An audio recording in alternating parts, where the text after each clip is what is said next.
How to make a document of your grade distribution or a histogram of the letter grades in your class that you could share with your department. Notice that the letter grades in this column are in the secondary display in brackets, visible only to the instructor.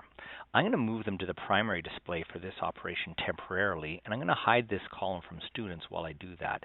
So click the down arrow beside weighted total and edit column information.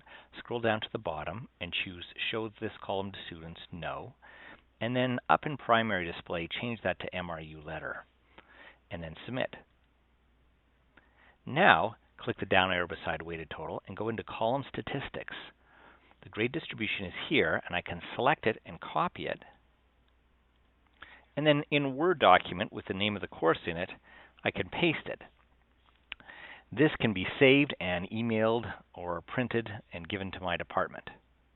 But back in Blackboard, I'm going to hit OK, and I'm going to restore this to the proper place that it was before. Clicking the down arrow beside weighted total, edit column information, change the primary display back to percentage, the secondary display to MRU letter, and I'm going to make it visible to students again and hit submit.